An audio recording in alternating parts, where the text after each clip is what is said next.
kraju, vidjeli ste ove rupe, ove vrtače, tu voda znači nestaje u dubinama dole, tako da samim tim se stvaraju te vrtače. To je otprilike to, izaći ćemo na Kraljevo brdo, tamo ima jedna predivna crkva i odatle ćemo imati jedan veoma lep pogled na sever, na istok i delimično na jug. To je to, a usput ćemo posle. Mogu ja da pitam nešto? Može. Gde je sad ovdje stanica Samarije, kad idemo vozom pa izađemo? Stanica Samarija, znači ovako s druge strane Maglaša, skroz dole. Jer mi smo išli znači, sa te strane iz prema Maglaša, zato te pitam. Da. Pošto nismo mogli uopšte da nađemo Samare na karti, zato ga pitam. Jeste, to je znači druge strane, tamo gdje je i pruga i... Jeste, tako je i reka Zabava i sve. Eto, ovo je put, znači... Sad je Seča reka uvedena, Sanac je prvi otišao u Seču reku da Dobro, ima tamo i crkva. Sad se renovirala i otvorila. Znači, ovo je put za Mravince, pa dalje tamo za Dunje, kao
Ovako se spremi, niđo. Dojko. Bravo. Dobar, super. Evo ga raspilo. Evo ovdje je ta spomen čestica. Pošto je planinarsko-smučarsko društvo Maglaš u Valjevu osnovano 1948. godine. Znači jedno možda od najstarijih društava u Srbiji. Pa povodom toga, znači samim nazivom, u svom nazivu znači imaju naziv Maglaš, pošto je ovaj deo ovdje, znači da kažemo jedna celina Maglaš. Planina, u stvari to je više ogranak povoda. Oni su onda ovdje, da kažem, osnovali ovu ovdje, kako da kažem, neki kamen, tako da je slušali i početi svojim umilom svojim. Tako da ima tu ročica i... Svake godine, ja ne znam tačan datum osnivanja tog planinarskog smučarskog društva, ali u otprilike oni sad prave tu neki malo više narodni vašar nego neko planinarni. Žikica Jovanić Banac. I onda ako je neko umro, prethodne godine to postavljaju to. Tako da znate, zato ovo se ovdje zove spomen čestica. Inače voda, nema baš ovdje puno vode u okolini, tako da je veoma dragocena. Iznad gore, sad ćemo mi proći pored jedne šumarske kuće, koja je već u javnom stanju. Jer niko tu više ne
na Maljenu, najviši vrh Maljena je Kraljev stol.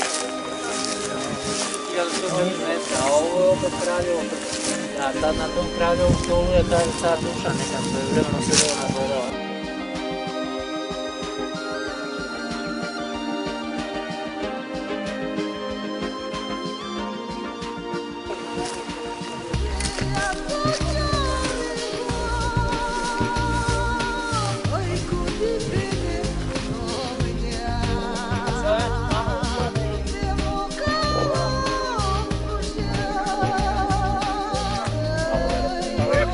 Ali je lepo.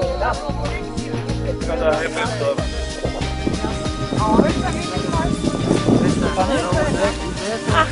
Pričam kako je divno ovdje u maju, livade su pune cveća, od belih rada do ne znam čega, ovolike prege što smo dali. Onda jedna planinarka rekla, Bože, kad bi bar ovaj miris još mogla da se Najviše. Evo i vama da kažem, znači ovo ispred nas je Kraljevo vrh.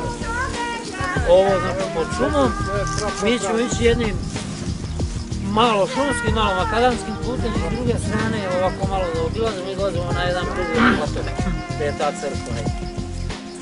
I imamo onda pogled na selu Panovci. To je Kraljevo brdo na koju. Pa još jedno koje iza i levo. Na jedan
Našli smo ti neki jablon.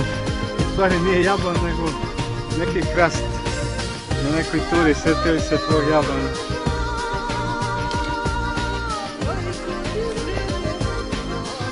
Ovo je niđino drvo.